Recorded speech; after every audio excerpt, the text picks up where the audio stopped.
కూటమి ప్రభుత్వం అధికారంలోకి వచ్చి దాదాపు 11 నెలలు కావస్తూ ఉంది.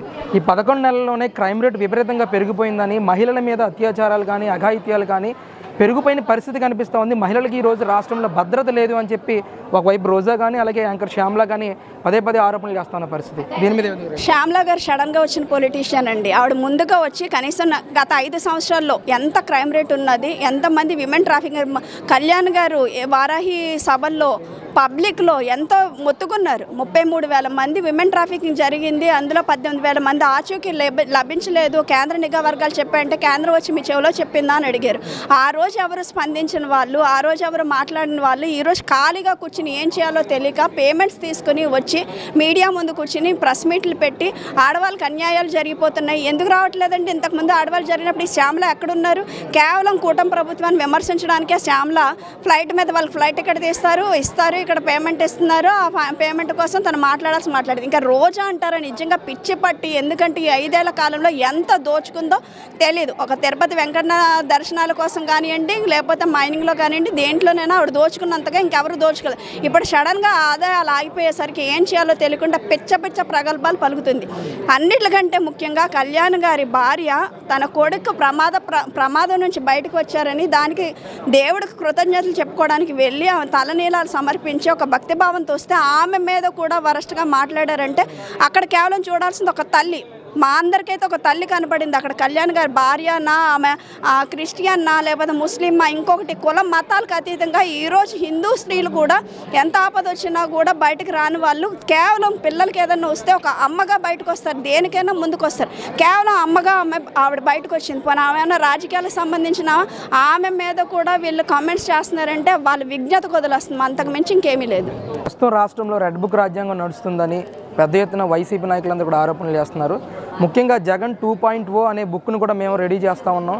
రేపు అధికారంలోకి వచ్చిన తర్వాత 30 ఏళ్ళు మేమే అధికారంలో ఉంటాం. ఖచ్చితంగా ఎవరైతే ఈరోజు కక్షపూరితంగా వ్యవహరిస్తున్నారో వాళ్ళందరి పని పడతాం, భరతం పడతాం, బట్టలు ఉడదీస్తామని అంటూ కూడా పెద్ద ఎత్తున వ్యాఖ్యలు చేస్తున్నారు వైసీపీ నాయకులు కానీ జగన్మోహన్ రెడ్డి గారు కానీ. ఏ విధంగా రియాక్ట్ అవుతారు? 2019లో 151 సీట్లు ఇచ్చారు ప్రజలు. అఖండ మెజారిటీతో గెలిస్తే ఈ 5 ఏళ్ళలో ఎంత పిచ్చి ప్రభుత్వాన్ని పాలించారో ప్రజలు చూస్తూనే ఉన్నారు.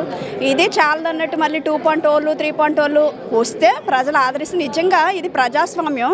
మన భారతదేశంలో ఉన్నామో మన రాష్ట్రంలో ప్రజాస్వామ్యంగా నిజంగా ప్రజలు పట్టం కడితే గత 8-9 నెలలను చూస్తే 2024లో కూటమి ప్రభుత్వం వచ్చిన దగ్గర నుంచి అభివృద్ధి పనులు ఎట్లా జరిగాయి, ముఖ్యంగా రోడ్లు చూసుకున్నా, పంచాయతీరాజ్ వ్యవస్థ చూసుకుని ఏదైనా సరే పూర్తిగా నిర్వీర్యం చేస్తారు పంచాయతీరాజ్ శాఖని. ఓన్లీ వాలంటీర్లు 5,000 రూపాయలకి వాలంటీర్లు పెట్టి పంచాయతీరాజ్ శాఖను నిర్వీర్యం చేస్తే కళ్యాణ్ గారు ఆ శాఖను తీసుకొని ఎంత బాగా డెవలప్ చేశారు. పల్లె పండుగలు చేసి గ్రామ సభలు నిర్వహించి మొత్తం రాష్ట్రంలోనే మొత్తం ఎక్కడా నిర్వహించలేనట్టు గ్రామ సభలు ఒకే రోజున పెద్ద ఎత్తున నిర్వహించి రికార్డు స్థాపించిన ఘనత కళ్యాణ్ గారిది. అదే కాకుండా అసలు అభివృద్ధి ఎట్లా చూసుకుంటే చెత్త పన్ను వేశాడు, విద్యార్థుల మీద వేశాడు, కరెంటు వేశాడు, అది ఇదేని కదా ప్రతి దాని మీద దోచుకో ఇంకంతకు మించి ఇంక వేరే ఏం లేదు. తను దాచుకున్నాడు, తను దోచుకున్నాడు. అలాగే తన మంత్రిగానం అంతా కూడా దోచుకున్నారు. ఇప్పుడు ఈ 9 నెలల్లోనే వాళ్ళకి పిచ్చి పట్టి ఏం మాట్లాడుతున్నారో వాళ్ళకే తెలియట్లేదు. రమ్మనండి, రెడ్ బుక్ కాదు, ఇంకో బుక్ కాదు, ఏదో బుక్ చేసుకోండి. ఇప్పటి వరకు మాకు తెలిసి కక్షపూరిత అరెస్టులు అయితే జరగలేదు. ఎవరైతే ఇష్టారాజ్యంగా ప్రగల్భాలు పలికారో, ఎవరైతే నోటుకొచ్చిన మాటలు ఇంట్లో ఉన్న మహిళల్ని, భార్యల్ని, పిల్లల్ని కూడా తీసుకొచ్చి ఒక సోషల్ మీడియా వేదికగా సోషల్ మీడియాకి కొన్ని కోట్ల రూపాయల సజ్జల రామకృష్ణారెడ్డి, అతని కొడుకు భార్గవరెడ్డి వీళ్ళందరూ కూడా కొన్ని కోట్ల రూపాయలు వెచ్చించి సోషల్ మీడియా వేదికగా మహిళల్ని ఎంత కించపరుస్తూ మాట్లాడారో, ఎప్పుడు కూడా బయటకు రాని మహిళలు అలా మాట్లాడారో చూసాం.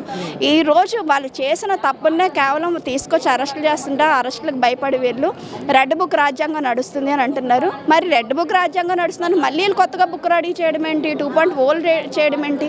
నిజంగా ప్రజలు పట్టం కట్టి నెక్స్ట్ ఈ 5 ఏళ్ళలోనే ప్రజలు ఈ అభివృద్ధి చూస్తారు. రేపొద్దున పట్టం కట్టి వాళ్ళని వస్తే కనుక రమ్మనండి, మేము వాళ్ళని ఆహ్వానిస్తాము. అంతే తప్ప ఎప్పుడో 5 ఏళ్ళ క్రితం 5 ఏళ్ళ తర్వాత జరిగేదానికి ఇప్పుడు మాట్లాడితే మా దగ్గర సమాధానం లేదు. ఎందుకంటే మేము కేవలం అభివృద్ధి మీదే దృష్టి పెట్టాం. ఇప్పటివరకు ఈ 5 ఏళ్ళ కాలంలోని వీళ్ళంతా భ్రష్టు పట్టించారో దాన్ని ఎట్లా మనం రికాల్ చేయాలి, ఎట్లా మనం అభివృద్ధి చేయాలి, ప్రజలకి ఇంకా మనం ఏం చేయాలి, ఇంకా ఎంత మంచి చేయాలి, ప్రజలకు ఎట్లా వెళ్ళాలి చూసుకుంటే 5 ఏళ్ళ వాళ్ళు వేయని రోడ్లు 6 నెలల్లో వేసి చూపించారు. అట్లా ప్రతిదీ అటవీ శాఖలో చూసుకోండి, ఇప్పుడు అరకులో చూసుకోండి, పాడేరులో చూసుకోండి, ఈ కొన్ని సంవత్సరాల నుంచి ఆ డోలీల మధ్య ఉన్న మోతల బాధల్ని కష్టాలని ఆయన చూసి వెతల్లమన్నీ చూసి వాళ్ళకి రోడ్లు వేశారు. చాలా ఆనందపడుతున్నారు అరకు పాడేరు ఏజెన్సీ ప్రాంతాలు.